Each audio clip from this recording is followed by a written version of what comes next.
Nous avons vu dans la séquence précédente les principes du modèle RDF en utilisant une syntaxe abstraite du langage. Dans cette séquence, je vais vous présenter les différentes syntaxes concrètes qui permettent de sérialiser des données RDF. Voici un schéma extrait de la recommandation du W3C qui montre les 7 syntaxes recommandées à ce jour pour RDF. La syntaxe historique de RDF est XML. Différentes autres syntaxes ont été ensuite proposées au fil des années et recommandées par le W3C. D'abord N-triples, qui permet une sérialisation simple, ligne à ligne, des triplets RDF, puis Turtle, qui est en N-triples et permet une écriture plus concise. Récemment Trig, qui est en Turtle, et N-quads, qui est en N-triples. RDFA est un format permettant de représenter des données RDF à l'intérieur de documents HTML. Et enfin, JSON-LD est un format pour sérialiser en JSON des données RDF. Dans cette séquence, je vais vous présenter les syntaxes XML, N-triples et Turtle.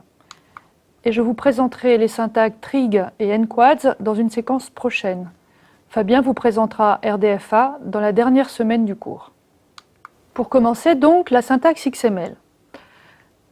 Voici la sérialisation en XML de l'énoncé RDF qui servait d'exemple dans la séquence précédente. Un document doc.html a pour thème le web et a pour auteur Catherine. Les termes du langage RDF XML sont des URI dans un namespace qu'il faut déclarer à la racine de l'arbre XML. On lui associe classiquement le préfixe RDF comme dans cet exemple. Les éléments d'un arbre RDF XML ont donc des noms qualifiés. Fabien a introduit ces notions d'espace de nommage et de noms qualifiés la semaine dernière. Je ne reviens pas dessus aujourd'hui. La racine d'un arbre RDF XML est un élément de nom local RDF en majuscule. On déclare également à la racine les namespaces des URI qui étiquettent les propriétés du graphe RDF à sérialiser. Un graphe RDF est représenté par un élément RDF description avec un attribut about dont la valeur est le point d'entrée dans le graphe, c'est-à-dire le sujet d'un ou plusieurs triplets RDF. Sur cet exemple, il s'agit de l'URI du document. La propriété d'un triplet est représentée par un élément fils de l'élément description dans lequel est déclaré le sujet. Dans l'exemple, la propriété houseor dans le namespace INRIA. Et la valeur de la propriété, dans le cas où il s'agit d'une ressource, peut être représentée par la valeur d'un attribut RDF resource. Sur l'exemple, l'URI qui désigne Catherine. Dans le cas où la valeur de la propriété est un littéral, elle est représentée par le contenu textuel de l'élément qui représente la propriété. C'est le cas, dans l'exemple, de la propriété thème et de sa valeur littérale web. Il existe un certain nombre de variations syntaxiques possibles que je ne présenterai pas toutes ici.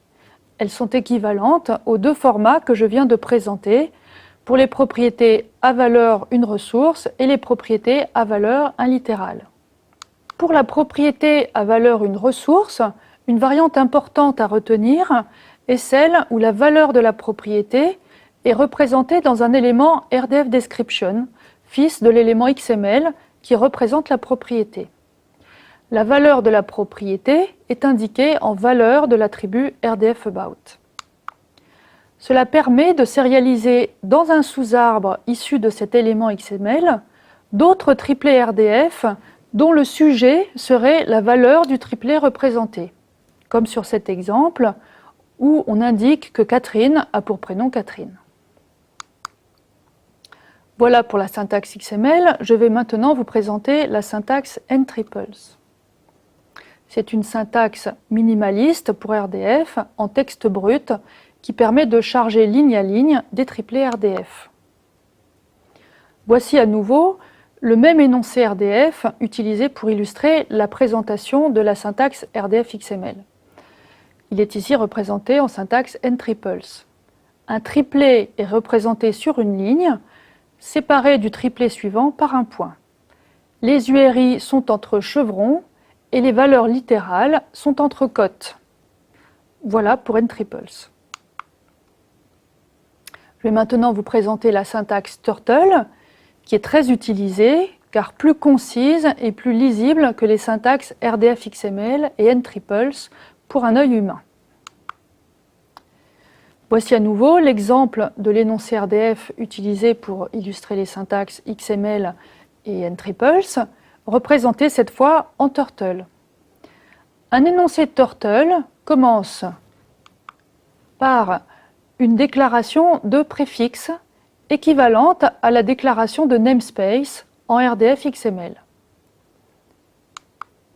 Les URI qui désignent des sujets, des propriétés ou des valeurs de propriété sont entre chevrons, comme dans la syntaxe ntriples, ou bien ce sont des noms qualifiés dont le préfixe a été déclaré. Les valeurs littérales sont entre guillemets, comme en ntriples. La déclaration d'un ou plusieurs triplés ayant le même sujet se termine par un point, comme dans la syntaxe ntriples. La sérialisation de triplés ayant le même sujet peut être compactée en mutualisant la déclaration du sujet. Dans ce cas, les déclarations de propriété sont séparées par des points-virgules. Dans le cas où plusieurs triplés ont le même sujet et la même propriété avec des valeurs différentes, on mutualise également la déclaration de propriété, les valeurs étant séparées par des virgules.